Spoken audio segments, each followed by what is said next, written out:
Bienvenue dans Spécial Investigation, l'émission qui contre-enquête notre monde. Aujourd'hui, la face cachée de la lutte contre le terrorisme, le recours aux informateurs. Avant le 11 septembre 2001, le FBI en employait 1500. Aujourd'hui, ils sont 15 000, 10 fois plus. Leur rôle, se lier avec les terroristes pour les piéger avant qu'ils n'agissent. Pour la première fois, un informateur a accepté de montrer comment il travaille. Il préfère se définir comme un citoyen infiltré au service des États-Unis. Les réalisateurs l'ont suivi pendant 2 ans et ils ont aussi rencontré sa cible, un islamiste radical. Double jeu, coup tordu, parano, on se croirait dans Homeland, avec en prime toutes les approximations du FBI. Cette enquête hors norme a reçu de nombreuses récompenses, dont le prix spécial du jury pour un premier film au festival de Sundance. Terreur, c'est signé Eric Cabral et David Southcliffe dans Spécial Investigation.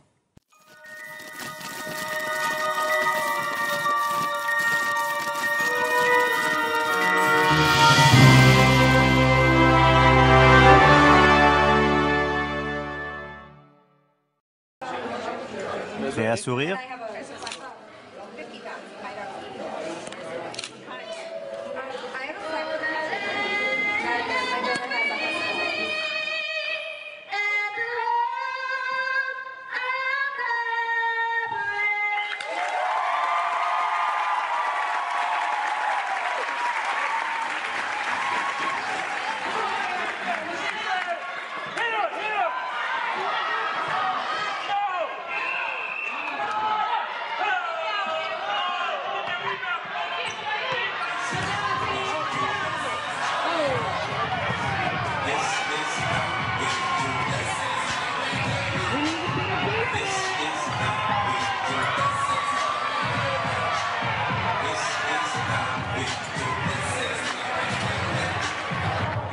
Qui veut des hot dogs? 2 pour le prix d'un. Qui veut des hot dogs?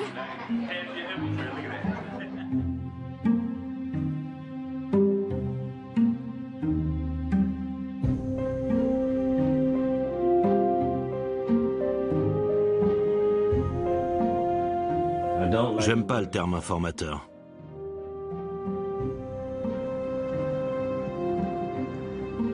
Je me considère comme un civil infiltré. Les citoyens n'ont pas besoin de savoir que je travaille pour eux.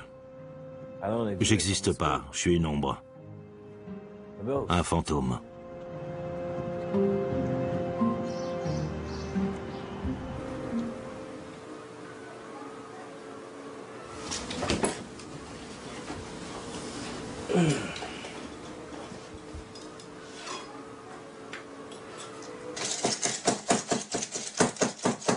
Je fais quoi avec ça?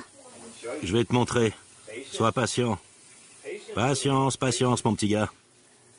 Cool. Tu n'es qu'une chenille, pas encore un papillon.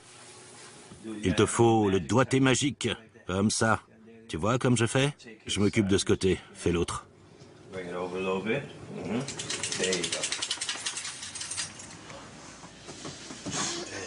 On arrête de lire, d'accord?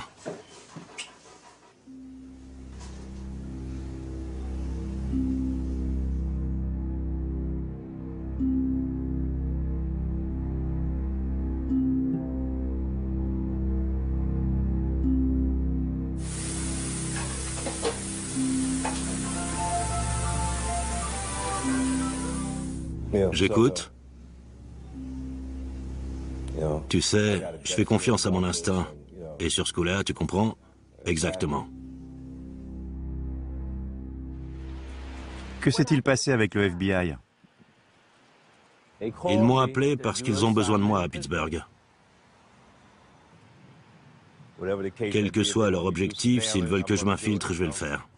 J'ai besoin d'argent, c'est tout. Merde. On y va. Tout ce que je toucherai pour cette opération, mettons que ce soit 200 000 $, je les donnerai entièrement à mon fils.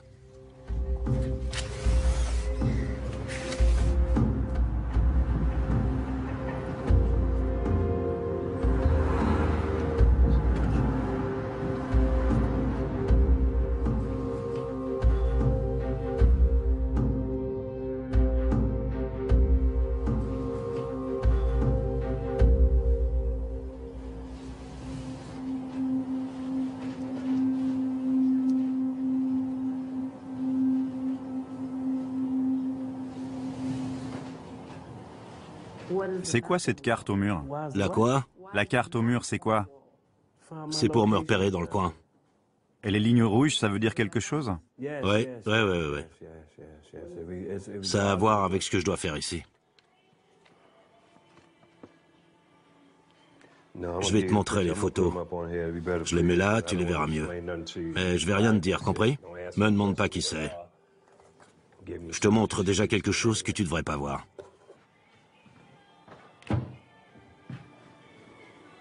Tu ne vas rien nous dire. Non, tous ces gens, c'est des cibles. Ils sont dans des zones surveillées. Dans ces coins-là, il y a plein de musulmans venus du monde entier pour étudier aux États-Unis. C'est comme ça. Il y a des Marocains, des Somaliens, des Iraniens, des Saoudiens. Et ils finissent tous par repartir d'où ils viennent.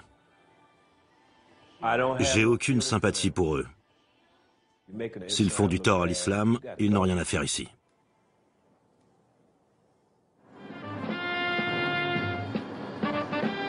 Dans son nouvel ouvrage, L'usine de la terreur, Trevor Aronson nous parle du vaste réseau d'informateurs mis en place par le FBI au lendemain du 11 septembre.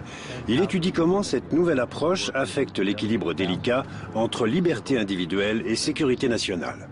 Avant le 11 septembre, le FBI enquêtait sur les crimes une fois commis. Mais depuis, ils ont reçu une nouvelle consigne, empêcher les crimes avant qu'ils ne se produisent. C'est dans ce but qu'ils ont décidé de tendre des pièges à leurs cibles. Le FBI employait combien d'informateurs avant le 11 septembre? À l'époque d'Edgar Hoover et de son programme de contre-espionnage, le FBI comptait 1500 informateurs. Aujourd'hui, ils sont 15 000. Le FBI n'a-t-il pas recruté des malfaiteurs et des escrocs? Bien sûr que si. Les meilleurs informateurs sont les sales types. Un juge de la Cour fédérale m'a confié que pour lui, ce sont des sociopathes. Ils nouent des liens très étroits avec leurs cibles avant de les trahir pour de l'argent.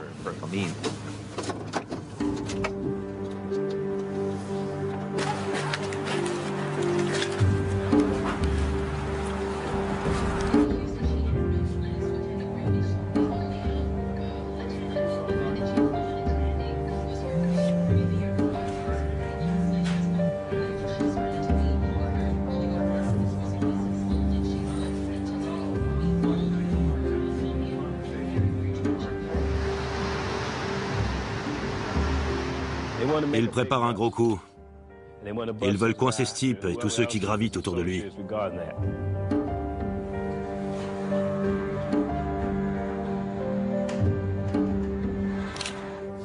Ils m'ont donné sa photo en me disant « Voici la PDI ». C'est quoi la PDI? Personne d'intérêt. C'est la cible. Son nom, c'est Khalifa.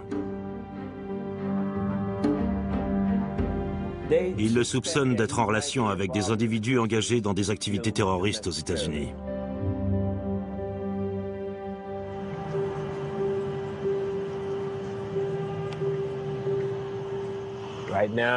J'aimerais que cette mission soit ma dernière. J'ai envie de passer le peu de temps qui me reste auprès de mon fils, et pas à plus de 1000 kilomètres de lui.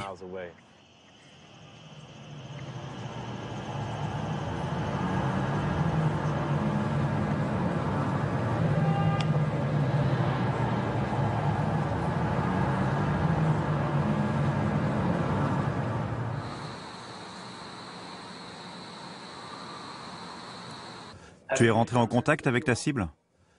Oui. Je l'ai croisé par hasard dans la rue. Je marchais tout seul pour me rendre à la boutique Goodwill.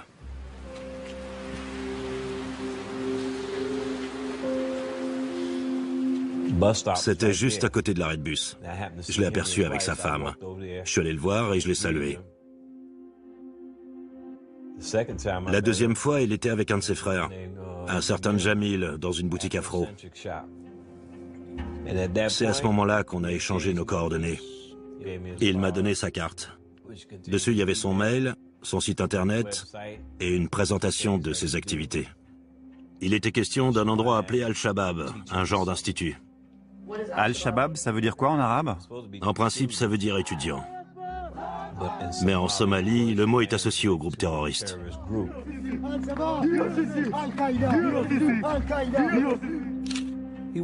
La cible, Khalifa, il n'a pas toujours été musulman.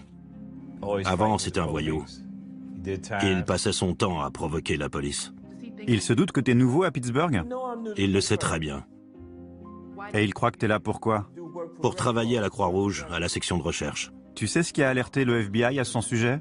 Avec le look qu'il a en ce moment, n'importe qui se poserait des questions sur lui. Il se promène habillé comme un taliban. Je m'appelle Khalifa Al-Akili et je suis de Pittsburgh, Pennsylvanie, aux États-Unis d'Amérique, dans l'antre de la bête.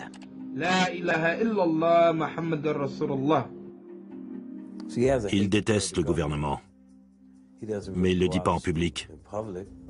Il parle de ça sur Facebook.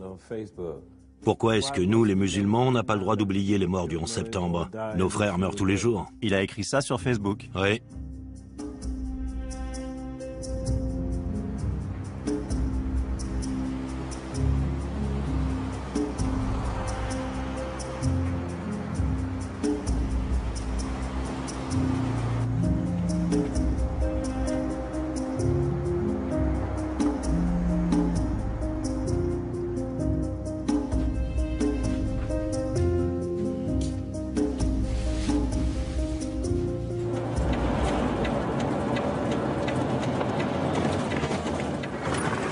Il vit dans cet immeuble, juste ici.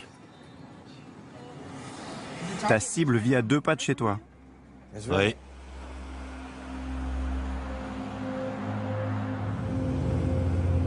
La plupart du temps, on me dit de loger aussi près que possible de ma cible.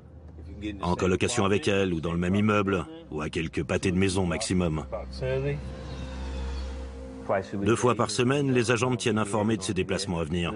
Parce que bien sûr, les cibles sont sur écoute. Les agents d'ici sont un peu dépassés. Ils n'ont pas l'habitude d'être confrontés à ce qu'ils appellent des menaces terroristes venant d'Américains. On n'est pas à New York.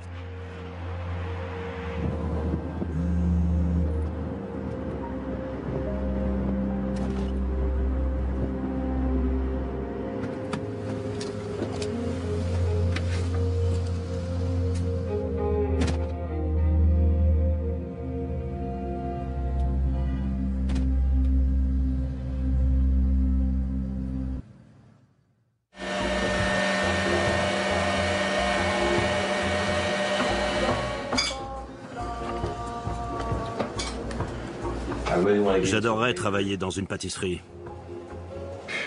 C'est ça que je veux faire. Je voudrais me spécialiser dans les gâteaux personnalisés. Je travaillerais avec un maître pâtissier. Moi, je serais son apprenti. Ah, mes petits gâteaux. Comment ça s'est passé avec les agents du FBI? Ça a été plutôt bref. Ils m'ont demandé de rassembler des informations, d'obtenir des renseignements. Et bien sûr, dans l'intérêt de la sécurité nationale, je devrais communiquer ces renseignements à mes supérieurs.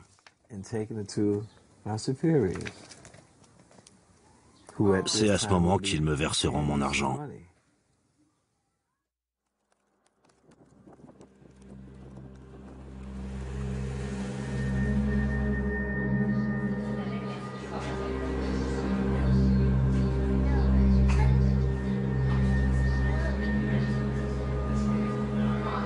Et quel personnage tu prétends être face à Khalifa?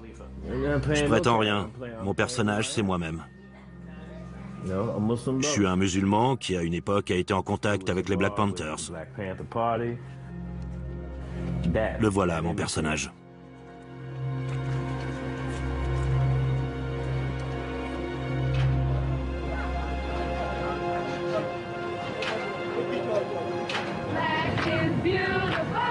Say all to the people. All to the people. Say off the pig. Off the pig. J'ai rejoint les Black Panthers, si je me souviens bien, c'était au printemps. Ouais, en 1967. À l'époque, j'étais un gamin. Je frimais avec mes fringues à la mode. J'étais en quête d'une meute. J'avais envie de faire partie d'un groupe, d'une famille. On aide notre communauté à s'organiser et à s'éduquer politiquement. On lui explique ce qui se passe aux États-Unis et ailleurs. Ce qu'il disait m'intéressait. Si le gouvernement n'était pas capable de donner au peuple noir, eh bien nous on le faisait. Le directeur du FBI, Edgar Hoover, a affirmé que de tous les groupes extrémistes noirs, les Black Panthers constituaient la principale menace envers la nation. Le FBI avait placé les Black Panthers sous surveillance. Ils ont essayé d'infiltrer leurs réunions. Tu étais l'informateur du FBI à l'époque? Non, Comment les Black Panthers traitaient les informateurs? ils les tuaient.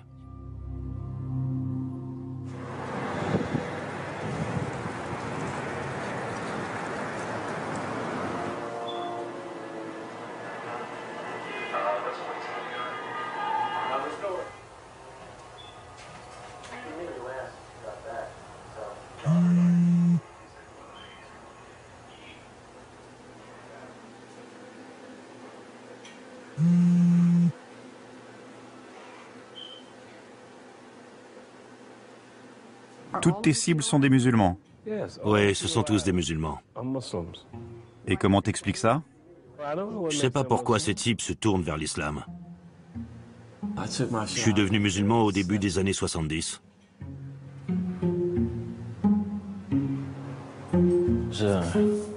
C'est une religion très pragmatique, mais il y a des préceptes auxquels il faut se conformer. On se doit d'aider son prochain et de mener une vie vertueuse et pieuse.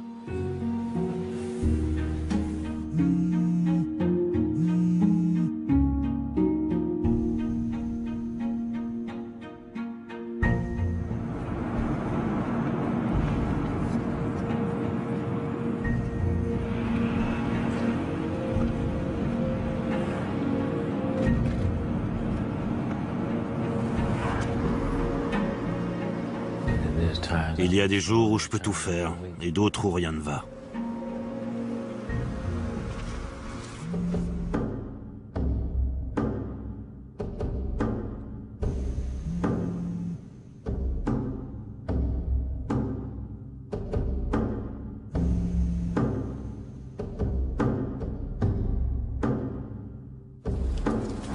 Comment tu t'y prends pour qu'une cible te parle du djihad? Ça se passe pas comme ça. On se contente de parler de l'islam.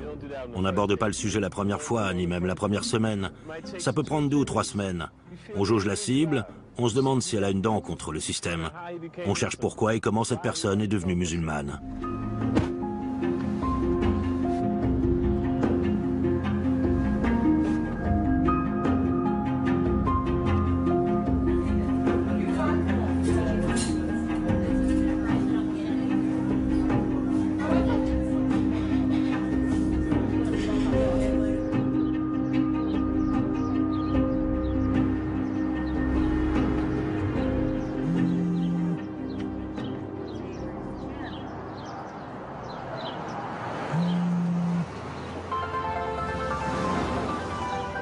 Ouais, ça va?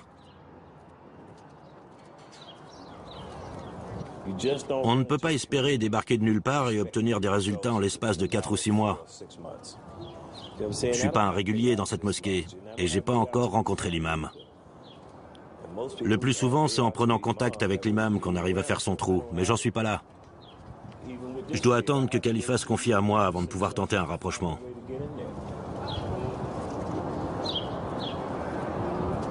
C'est ça. Ok, à plus tard.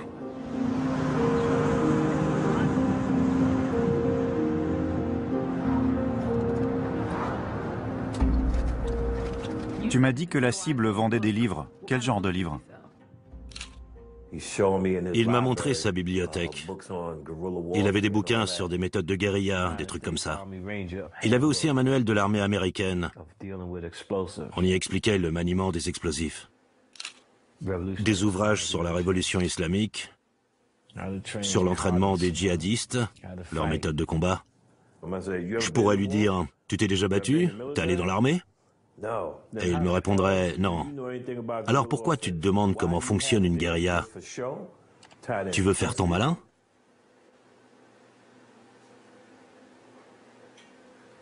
Qui a créé ton profil Facebook? Le FBI.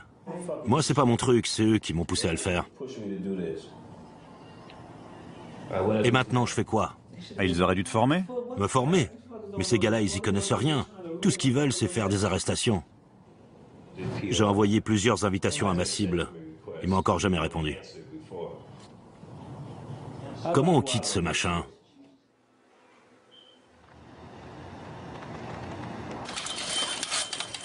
Allez, allez, cours un peu. C'est ça. Profite de la neige.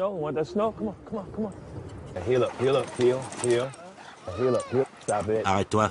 Fais pas ça. Tu vas la rendre nerveuse. Elle te fera rien.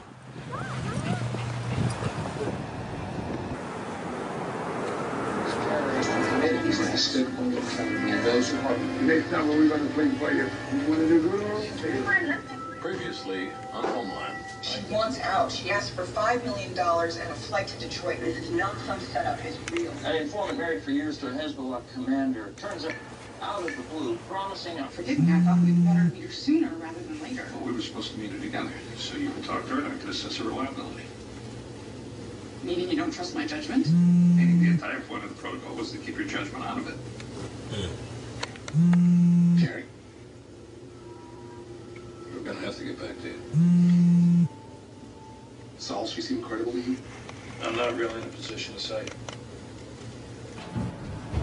Comment est-ce qu'on vous a entraîné pour cette mission? Et ils ne m'ont pas entraîné du tout. Je le fais à ma façon. Si je devais suivre une formation du FBI, j'arriverais à rien, parce qu'avec eux, tout est tiré de manuel. Il faut être plus subtil. C'est comme la différence entre dire et suggérer. Aller voir un type en lui disant « Viens, on va braquer une banque », c'est de la provocation. Il n'a pas pensé à braquer une banque, l'idée vient de moi. Je le pousse au crime, ça dépasse la simple suggestion. Par contre, je peux lui dire « Il y en a de la thune ici, t'as vu comme ça circule ?» Et lui pourrait rajouter « J'aimerais bien me servir là-dedans. » Et pour ta cible actuelle? Moi, je lui suggère rien du tout. Je prends le temps de mieux le connaître au fil de ce qu'on évoque dans nos conversations. Quand il a parlé d'aller faire du camping, ça a été ma porte d'entrée. Là, je pouvais lui glisser une suggestion. Je lui ai répondu « Ouais, c'est une bonne idée, ça. Et qu'est-ce que tu dirais de pousser la chose et faire du camping un peu sportif? On pourrait aller dans un camp d'entraînement, comme dans l'armée. » Je lui ai dit « C'est ce qu'il faut faire si tu veux aller te battre au service de l'État islamique. » Il m'a répondu « Il faut que je voie ce qu'en pense mon imam. » Là, je lui ai dit « Tu vois, c'est ça qui cloche chez toi. Vous autres, vous n'avez que le djihad à la bouche. Mais dès qu'on vous donne l'occasion d'aller vous battre pour l'islam, vous vous défilez. Vous parlez beaucoup, mais il n'y a rien derrière. »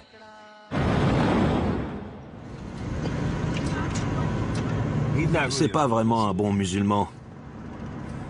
Un jour, on est allé dans un bar ensemble. Et cet imbécile a volé le moulin à café, puis le thermos. Il est reparti avec au moins 4 trucs différents. Et là, je lui ai dit, « T'as demandé l'avis de ton imam avant de voler tout ça ?»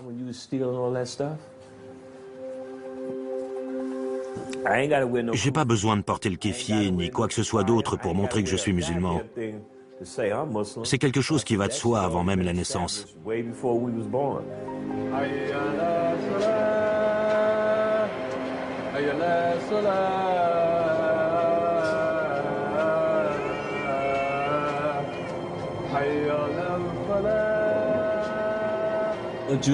Ce qui m'a poussé vers l'islam, c'est mon esprit militant. Pas un militantisme djihadiste, plutôt l'envie de ne pas me laisser faire. Je suis entré dans le service d'ordre de ma mosquée. À Brooklyn, le crack s'était répandu à toute allure. Ça faisait des ravages. Alors nous, on nettoyait le quartier, on chassait les dealers. Je leur disais où se trouvaient les dealers.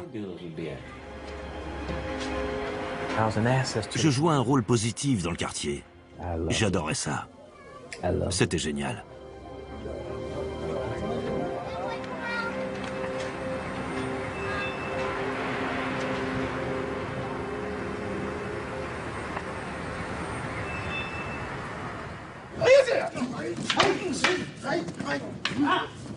Bien, en retrait. Très bien. C'est ça que je veux voir. On continue.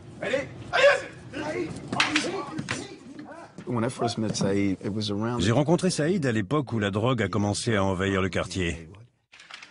Il nous a fait une très bonne impression. Il s'impliquait énormément. Il savait beaucoup de choses dans certains domaines. Il est d'un caractère très agréable. C'est un homme intelligent. Il est très intelligent.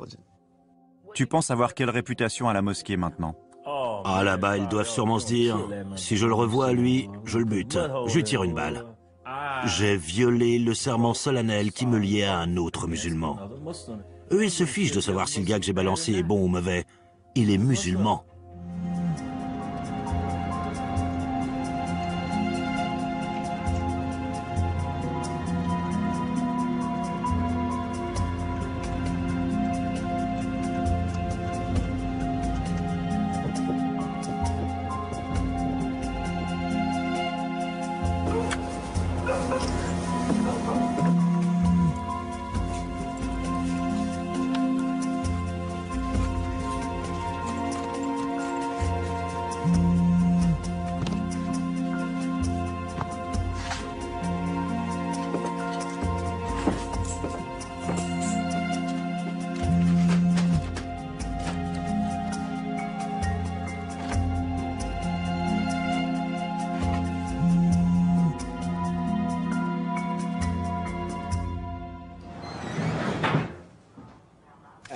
J'ai claqué tout mon argent de la semaine, ça craint. 11 $. C'est tout ce qui me reste. Tu vois ton travail au FBI comme un plein temps? De leur point de vue, c'est du plein temps. Mais la paye ne suit pas. Et tu estimes devoir être payé combien? Je devrais toucher au minimum 3 500 $. T'as calculé ça comment? Je prends en compte mon savoir-faire en matière d'investigation. Je dois infiltrer un putain de réseau terroriste dont ils ne sont même pas sûrs qu'il existe. Le seul moyen de leur faire cracher plus de thunes, c'est de les coincer. De leur dire « Basta, je me casse. Je vais pas m'emmerder à me lever à 5 h du mat pour courir après des putains de fantômes. »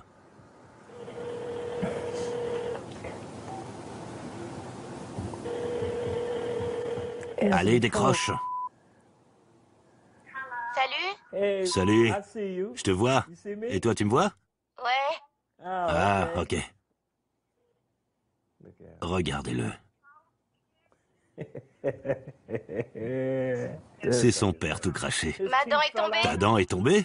Ouais. Mais elle va repousser, non? Ouais, mais pas tout de suite. Au revoir. Ok, je t'embrasse. Je t'aime. Au revoir.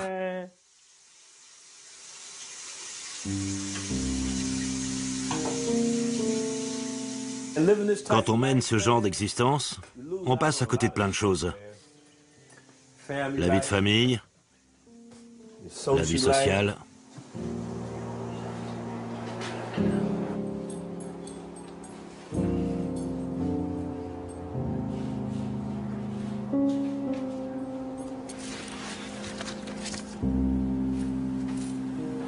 D'après toi, ce qui t'arrive aujourd'hui, c'est à cause de ton passé?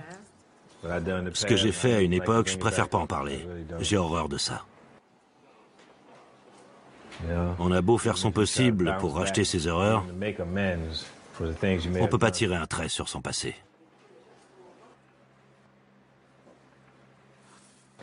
On doit faire avec.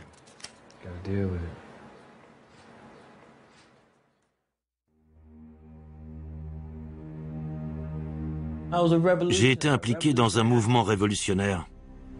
J'étais un Robin des Bois Noirs.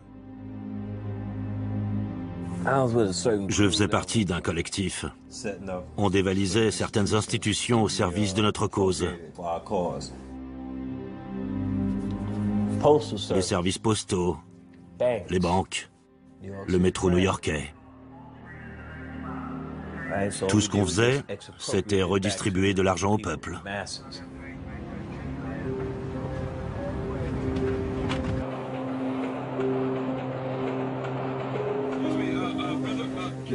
De temps en temps, on faisait des dons à la mosquée.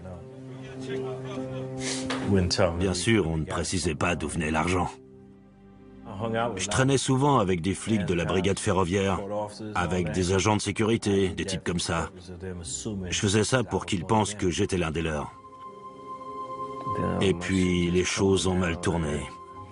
Je me suis fait pincer et on m'a arrêté. On m'a inculpé de vol aggravé, d'usurpation d'identité d'agent de police et de possession d'armes. À quel moment le FBI vous a-t-il contacté? Au moment de mon arrestation, ils m'ont dit, voilà ce qu'on va faire. On vous laisse notre carte. Contactez-nous si vous avez besoin de quelque chose, on pourra s'arranger. Parce qu'en ce moment, vous risquez 20 ans de prison. J'ai pensé, merde, 20 ans de tôle. Et puis je me suis dit, fais chier. J'ai pris leur carte, je les ai appelés, je leur ai dit, alors les mecs, de quoi on parle?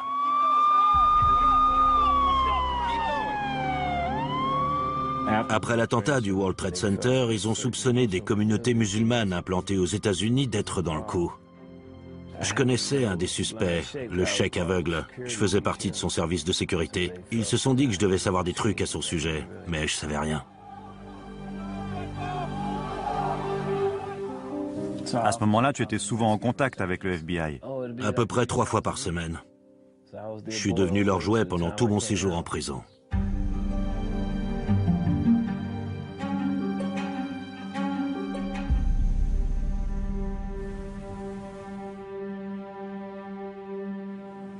Après le 11 septembre, un type m'a contacté. Il voulait venir me parler. J'ai dit OK. Quand j'ai ouvert la porte, il y avait un autre agent avec lui. Ils m'ont demandé de bosser pour eux à plein temps. Ça n'a pas été un recrutement classique. Personne m'a dit « signez ici, félicitations » et tout le baratin. Non, ça s'est fait clandestinement. C'est une opération secrète. Officiellement, j'existe pas. Tu piges ?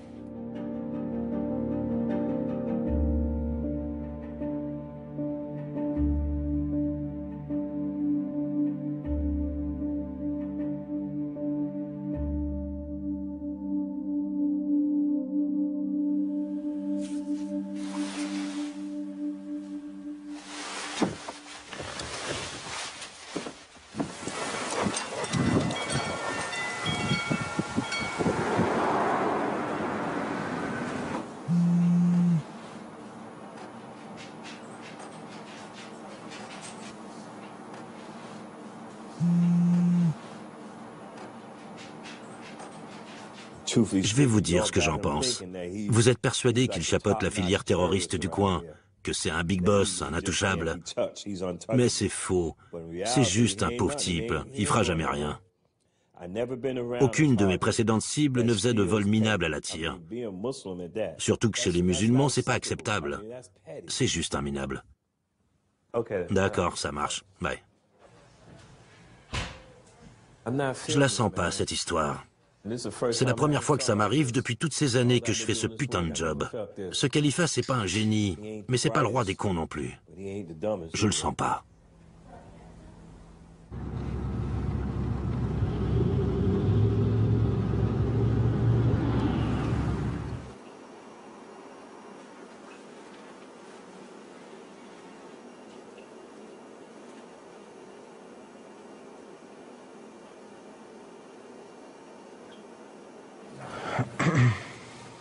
Ok, vous êtes prêts? Oui. Je m'appelle Khalifa Al-Akili. Je suis de Pittsburgh. En 1991, j'ai embrassé l'islam, j'ai dit la shahada. Avant l'islam, quelle était votre religion? Eh bien, nous sommes tous musulmans de naissance, mais j'ai été élevé dans la foi protestante. L'islam nous enseigne comment améliorer notre moi intérieur. Pour le prophète Mahomet, c'est le plus noble des djihad, car le mot djihad signifie en réalité effort. Et pour tout croyant, homme ou femme, le plus honorable djihad qu'on puisse accomplir consiste à combattre nos désirs les plus vils. Plus nous agissons en accord avec la foi musulmane, plus nous nous rapprochons de notre Créateur.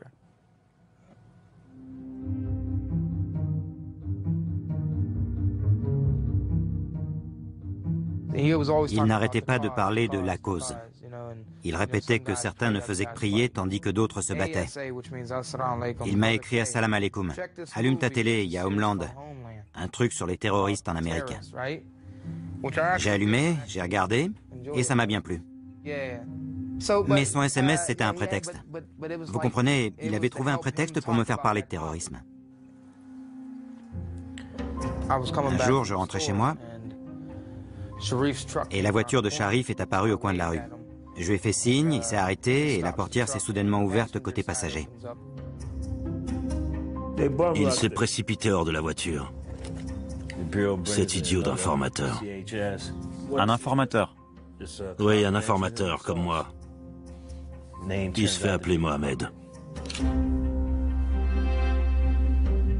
Tout ce que j'étais censé faire, c'était le mettre en relation avec Khalifa, lui dire « Salut, je te présente ce musulman, il recrute des hommes pour les talibans ou Al-Qaïda.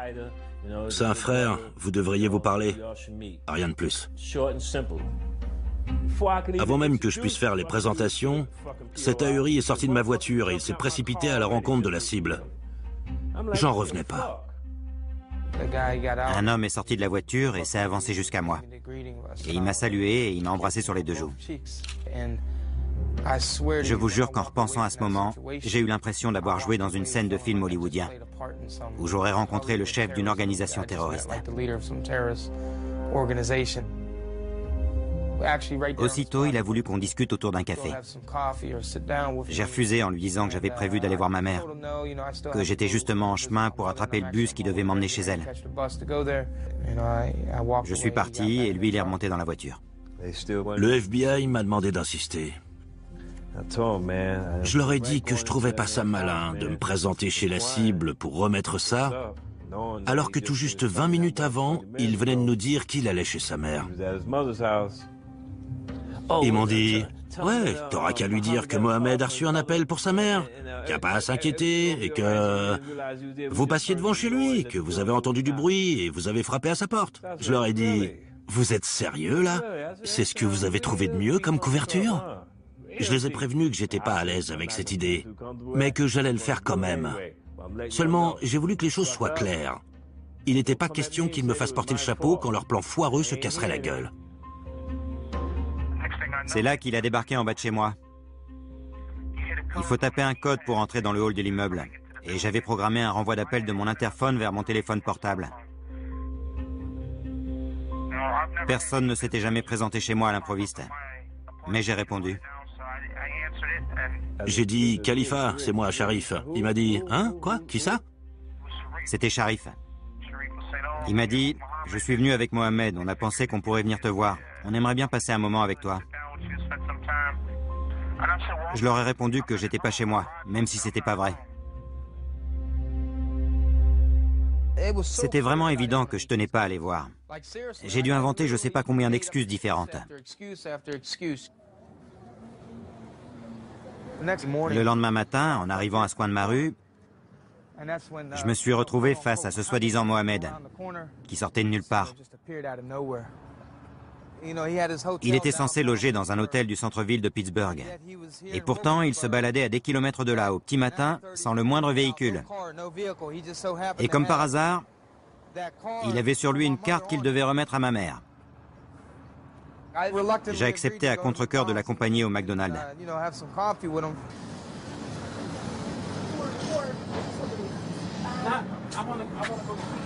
On est entré et on est allé s'asseoir à cette table. C'est à ce moment qu'il a commencé à parler de gens qu'il connaissait et qui étaient impliqués dans le djihad, la lutte armée, ce genre de trucs. C'est sur cette banquette qu'on s'est assis pour prendre un café. On a échangé nos numéros, il m'a raccompagné en voiture. Après ça, j'ai plus entendu parler de lui.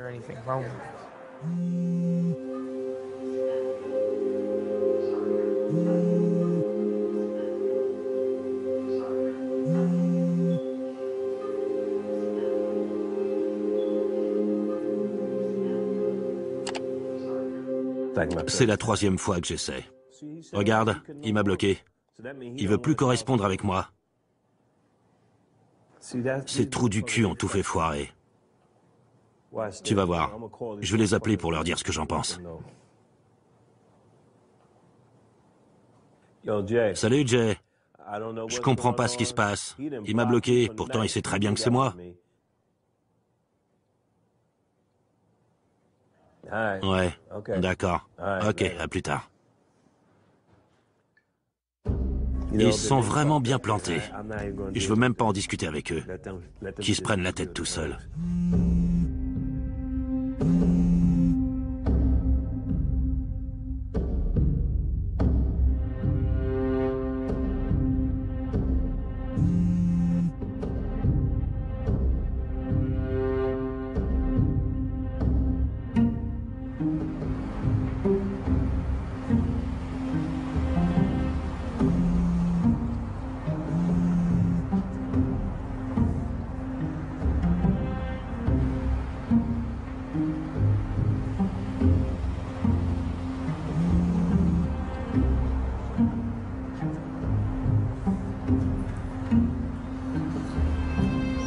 Ferme-la!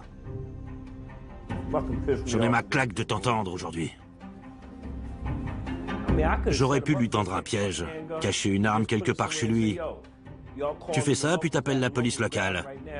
Ils auraient rappliqué, ils auraient trouvé l'arme, et le problème aurait été réglé. Mais ils voulaient pas qu'on procède comme ça. Je leur ai dit que j'étais pas là pour piéger ce mec. Eux, ce qu'ils voulaient, c'est que je force ce gars à dire qu'il était impliqué dans une affaire de terrorisme.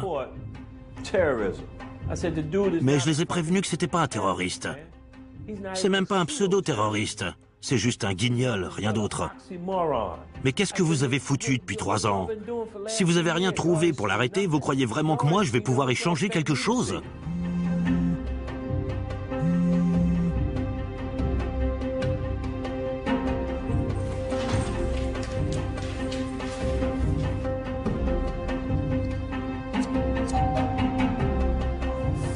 Merde. Qui ça peut bien être? J'attends personne.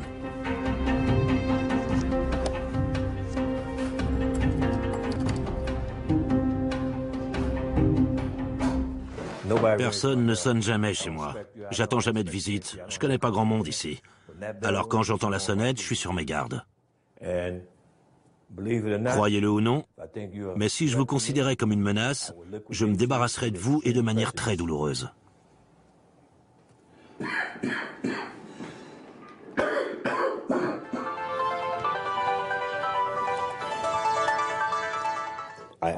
Je pense sincèrement que sans cet incident avec ce Mohamed, s'il n'avait pas agi comme il l'a fait, on aurait pu pousser les choses un peu plus loin.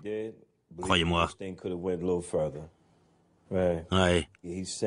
La cible a senti que quelque chose ne tournait pas rond. J'aurais pas dû insister autant, je vais finir par griller ma couverture, et je veux pas me retrouver dans cette situation. Je vais devoir me faire oublier pendant un certain temps. Cette cible ne fera jamais rien de sérieux. Il est incapable de faire du mal à une mouche, vous pouvez me croire. Si ça se trouve, vous finirez par le coincer pour autre chose. Pour fraude fiscale, qui sait? Ou même pour avoir quitté la Pennsylvanie, pourquoi pas.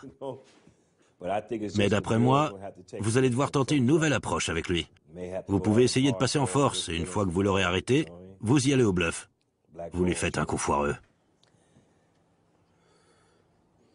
Ok, ça marche. On se rappelle plus tard. C'est ça, à plus.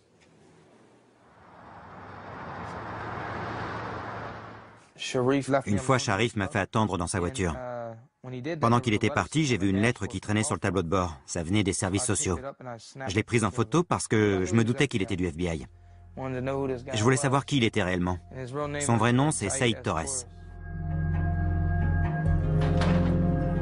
Viens, Shiva, allez. À un moment, il arrêtait pas de m'envoyer des mails, Allez, de m'appeler. Shiva, au pied. Il m'invitait à aller prendre des cafés avec lui. Mais brusquement, il s'est calmé, après m'avoir présenté ce soi-disant Mohamed.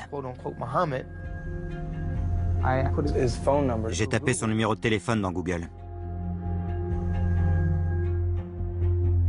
Mohamed était un informateur du FBI. Il s'appelait en réalité Shahed Hussein. Il fallait que je dénonce ces deux types. Shiva, reste pas là, s'il te plaît. J'ai écrit un mail très direct avec pour titre « Informateur du FBI ». Je l'ai envoyé sur un site qui compte des centaines d'abonnés.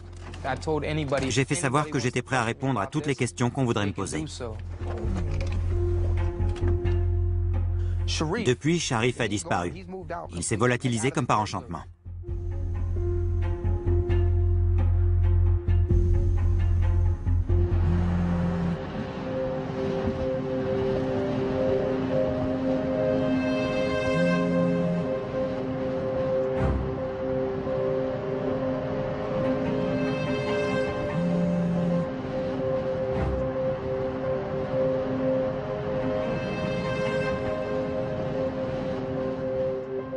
Au FBI, vous avez grillé ma couverture.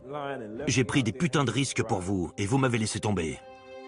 Quand j'ai commencé à collaborer avec vous, l'idée c'était que si quelque chose n'était pas à mon goût, je ne serais pas obligé de le faire. Mais tu m'as forcé la main, Jay. Tu m'as grillé une première fois quand j'étais à New York. J'ai perdu tous mes amis. Tous ceux avec qui j'ai grandi se sont détournés de moi à cause de tes conneries. Premier message sauvegardé, reçu le 9 mars à 16h50. Salut, c'est Jay. On voudrait que tu envoies un dernier SMS, un truc dans ce style. Salut, Khalifa. Je ne sais pas à qui tu as parlé ni ce que tu as raconté sur moi, mais tu m'as fait une sacrée publicité. Des types se sont pointés à mon travail pour me parler. Ne mentionne pas le FBI ou la police, dis seulement « Des types se sont pointés à mon travail pour me parler et ça ne me plaît pas du tout. » Et puis tu rajoutes un truc du genre « Inch'Allah, à une prochaine fois. » Voilà ce qu'on te demande. Et puis tu changes ton numéro.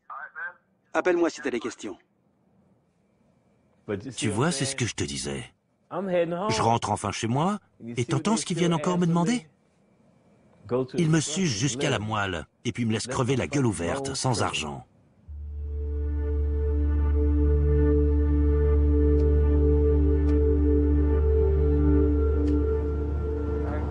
J'ai rendez-vous avec mon avocat. J'espère qu'il saura me conseiller sur ce que je dois faire pour me protéger et pour protéger ma famille. C'est au cas où il m'arriverait quelque chose. Si on m'embarquait en pleine rue, par exemple.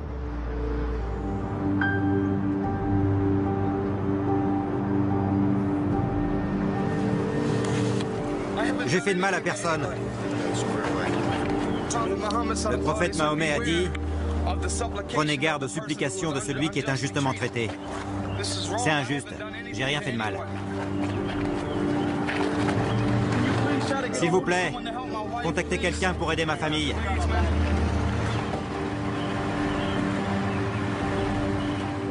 Alors, petit gars, vas-y, tiens ta garde. Tu sais te battre ou pas? Bien sûr que tu sais pas, avec ta petite bouille. Ça va? Oui. Ton papa est là maintenant. Ça fait vraiment du bien d'être chez soi. Un homme est interrogé en ce moment suite à une intervention du FBI à son domicile. À la suite de ce qu'ils y ont découvert, une enquête a été ouverte.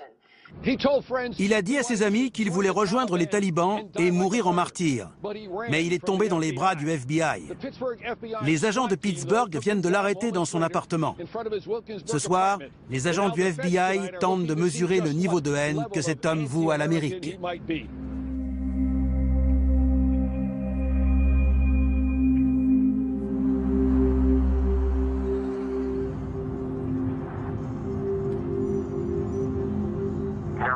Mon avocate m'a dit qu'en 20 ans de carrière, elle n'a jamais vu quelqu'un se faire arrêter pour possession illégale d'armes à feu, simplement sur la base d'une photo prise sur un stand de tir. Si je vais au procès et que je suis condamné, je risque un minimum de 15 ans de prison. Alors qu'en plaidant coupable, j'écoperai de 10 ans et je serai sorti dans 7 ans environ. Je dois penser à ma famille. Je peux pas décider ça à la légère.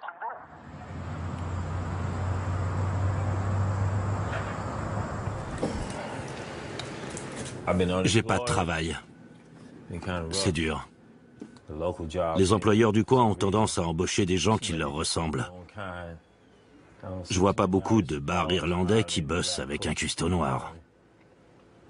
J'ai pas d'autres ressources. Je fais ce que je peux pour faire vivre ma famille. À quand remonte ton dernier contact avec le FBI? À un bon moment. Plusieurs mois. J'aurais jamais dû accepter de travailler pour eux. Cette vie, c'est n'importe quoi. J'ai pas de mots pour exprimer ce que je ressens. Je pense que ce qui s'est passé à Pittsburgh m'a mis dans une galère pas possible. Mais Khalifa a été arrêté, l'opération est un succès. Non. Pourquoi? Parce qu'ils voulaient le pincer pour terrorisme. La vie est dure. Parfois, je sais même pas si j'ai pris les bonnes décisions.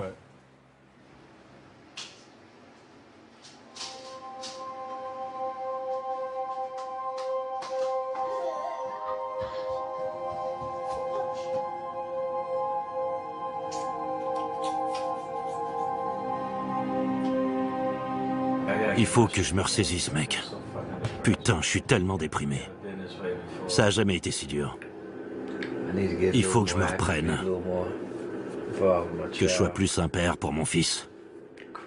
Un vrai père. Qui lui lise des histoires.